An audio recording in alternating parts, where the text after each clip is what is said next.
Welcome to the League of Legends Champion Spotlight, featuring Lulu, the Fey Sorceress. Lulu is a ranged support champion. Her suite of crowd control and buffs make her a valuable addition to any lineup. A well-played Lulu can disrupt enemy teams while empowering her own, dominating fights. Lulu's passive is Pix, Fairy Companion. Pix follows Lulu wherever she goes, and whenever Lulu lands a basic attack, Pix fires a few bolts toward Lulu's target. These bolts home in on the target and will damage the first enemy they hit. Glitter Lance fires out a line nuke from both Lulu and Pix, each damaging and slowing every enemy hit. Enemies will only take damage from one Glitter Lance, even if they are hit by both. The biggest part of Glitter Lance is its ability to slow and disrupt, so grab a point early. However, it's powerful with only 1 point, so max it only by level 13 or 18. Whimsy can be cast on allies or enemies. When you cast on an ally, the target gains bonus movement speed and ability power for a few seconds. Casting on an enemy will polymorph them, slowing and removing their ability to attack or cast spells for a short time. Between the buff and the polymorph, Whimsy is a must-have at low levels, and is worth maxing immediately by level 9. The ability Help Pix can also be cast on either allies or enemies, and sends Pix to follow that target instead of Lulu for a few seconds. When cast on an ally, Pix grants them a damage blocking shield. Additionally, Pix will now attack that ally's target with each of their basic attacks instead of Lulu's. When cast on an enemy, Pix immediately damages and reveals that target for a short time. Pix will continue to attack your targets as normal from his new location. The power of the shield and nuke, plus the utility of moving Pix around, make it require 1 point extremely early. If you want to buff up the shield and nuke, max it by level 9, but if you just want to use it for its utility, leave it until level 18. Wild Growth enlarges target allied champion, immediately knocking away nearby enemies. Additionally, your target is temporarily given bonus health and an aura that slows all nearby enemies. Because of the power of Wild Growth, you'll want to rank it as soon as possible, at level 6, 11, and 16. Lulu is best played aggressively. From the very start of the game, I'm able to win trades against Janna and Kog'Maw by landing Glitter Lance and attacking as much as possible to maximize Pix's damage. Once you've built an advantage, camp in the brush to stop them from getting any minion kills. Coordinate with your teammate, and once they move in, push for more damage. Once again, Glitter Lance and basic attacks are enough to completely dominate the fight.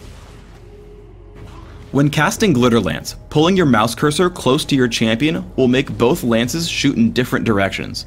This way, I'm able to lead both Janna and Kog'Maw for slows, though Janna turns and runs. The slow lets us push Kog'Maw back again and continue to dominate the lane.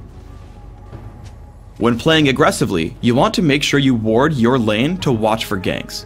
Here I place a ward right at the exit of their ancient golem camp, to watch for their mid lane and jungler. In close battles, target friendly attack damage carries with Help Pix. This way, their attack speed will increase Pix's damage, and it allows you to run around and take your time casting your abilities. Lulu assists ganks really well once she learns Wild Growth. Here Maokai comes into gank, so I hit him with Whimsy. Once he gets into melee range, I cast Wild Growth to lock up our opponents with a knockback and slow. We fire into Janna and Kog'Maw, picking up 2 kills, while Maokai ends up tanking tons of punishment without dying, thanks to Wild Growth and Help Pix. When your team attempts to kill Baron, save Whimsy for any potential steal attempts. Here Lee Sin comes in to steal Baron, so I tag him with Whimsy and our team turns to focus him down. We pick up the kill, and then Baron uncontested. Proper timing can crowd control important enemies for a long time. We dive into the enemy base and Maokai initiates on Janna. I target him with Wild Growth to lock up Janna. Once the stun ends, I hit her with Whimsy. Once that ends, she finally triggers Monsoon, but it comes in so late we've already gotten her and Sho'ghath low enough to pick up 2 quick kills. Lulu is exceptional at saving champions in sticky situations. Here I Wild Growth myself to keep myself alive against Blitzcrank. I use Whimsy for movement speed to keep Blitzcrank and Garen from touching me, and we pick up the kill on Garen. Though Lulu is a support, I play her as a jungler. To gank, lead with Whimsy and to Help Pix, and then land an easy Glitter Lance. This combo will deal significant damage and pick up kills with your team. Keep staying in front of your target and move in between attacks to keep the damage up. For runes, I want to maximize laning harassment and late game scaling. Because of this, I take attack speed marks, flat armor seals, mana regeneration per level glyphs, and gold generation quintessences. My masteries serve the same goal of early power while growing into late game.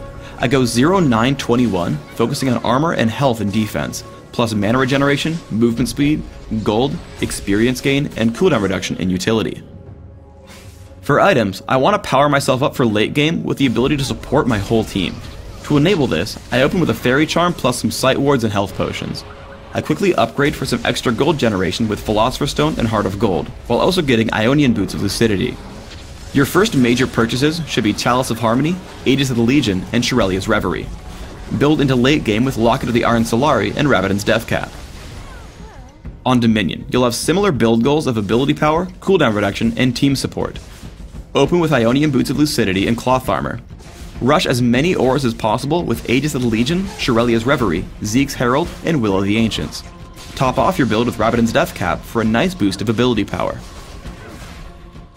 Thanks for tuning in to the Lulu Champion Spotlight. Please subscribe to the Riot Games YouTube channel above, and don't forget to thumbs us up just below the video.